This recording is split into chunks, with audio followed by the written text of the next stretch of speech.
Parenting a teenager can feel like navigating a ship through a sudden, unpredictable storm. One moment, the seas are calm, and the next, you are facing high winds and crashing waves.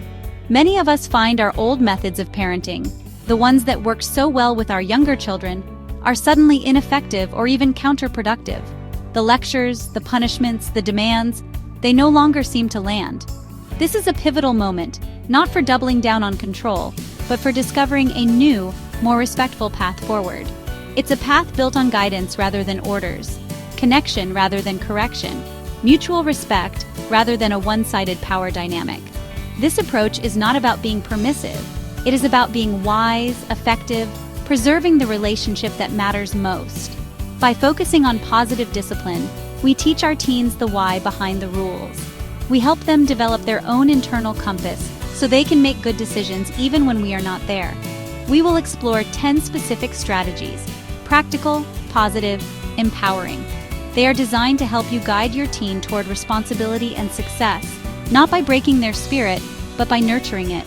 These are not magic tricks, but consistent, heartfelt efforts that transform the entire family dynamic from a battlefield into a collaborative team. One of the most common sources of conflict with teenagers is a misunderstanding of expectations. Instead of a long list of don'ts, frame your guidelines in terms of what you do want to see. For example, rather than saying, "Don't leave your mess all over the kitchen," you might say, "Our family expectation is that we clean up after ourselves in the kitchen." Post these expectations in a visible place, like on the refrigerator, not as a list of demands, but as a family agreement. The next critical piece is encouraging open communication. This means creating a safe space where your teen feels they can talk to you about anything without fear of immediate judgment or lectures. Put your phone down, turn off the television, and give them your full attention.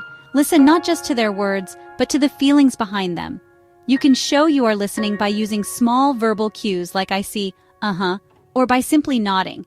If your teen comes home past their curfew, instead of yelling, "Where have you been? You're grounded." You might start with a calmer, more open-ended approach. Try saying, "I was so worried when you weren't home by 11 o'clock. Let's talk about what happened." The goal is to solve the problem together, not to win an argument. You could say, "I'm sorry, I didn't mean to jump to conclusions. Let me listen again." Teaching responsibility is not about piling on blame or inducing shame when things go wrong. It's about helping teens understand the natural link between their actions and the outcomes. This is best achieved through logical consequences, not punitive measures. If your teen forgets their gym clothes for the third time this month, a punitive response might be to ground them. A logical consequence, however, would be to have them take responsibility for washing their own gym uniform. If they overspend their allowance, the logical consequence is that they will not have money for the movies on Friday, rather than you giving them a lecture on fiscal irresponsibility. Shame is a powerful, destructive emotion that tells a teen, "I am bad." A consequence, on the other hand, should convey, "I made a bad choice." Establishing predictable routines for things like homework time, meal times, weekend chores, helps to minimize daily battles. For example, having a designated tech-free homework hour from 4 to 5 p.m. every school day removes the need for constant arguments about screens. The routine becomes the authority, not you. When changes to the routine are necessary, give as much advance notice as possible. Recognizing and rewarding positive behavior is not about bribery, it's about reinforcement. It's about shining a spotlight on the actions and attitudes we want to see more of. Saying, "I really appreciate that you started your homework without me having to remind you," is far more meaningful than a generic "good job." A reward could be earning extra screen time for completing all their homework on time for a week, or a special outing for bringing up a grade in a difficult subject. Boundaries and consistency. Boundaries are kind of like invisible fences that keep our children safe and teach them about respect for themselves and others. Setting and enforcing boundaries isn't about control. It's about providing a clear and predictable structure within which they can safely explore their growing independence. These rules should be reasonable, clearly communicated, established with your teen's input. For example, when setting a curfew, you might have a discussion about what a reasonable time is, their safety, your peace of mind, their social needs. A boundary is meaningless if it isn't upheld. If the consequence for breaking curfew is losing car privileges for the weekend, that consequence must be applied every time the rule is broken. When a boundary is crossed, enforce the consequence calmly and matter-of-factly. Instead of a heated lecture, you can say, "I'm sad to see you chose to stay out past curfew because you know the rule.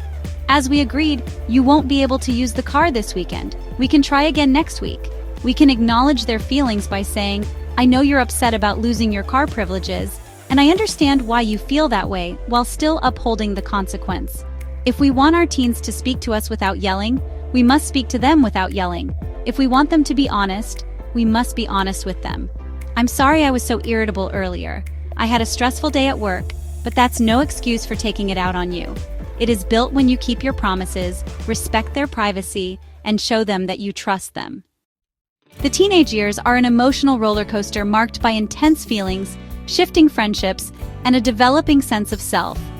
One of our most important roles as parents is to be an emotional coach, supporting our teens' social-emotional learning. Instead, help them name their feeling. You could say, "It sounds like you're feeling really anxious about this test." Once an emotion is named, you can help them explore it and develop strategies for coping. This normalizes their feelings and offers practical, actionable advice.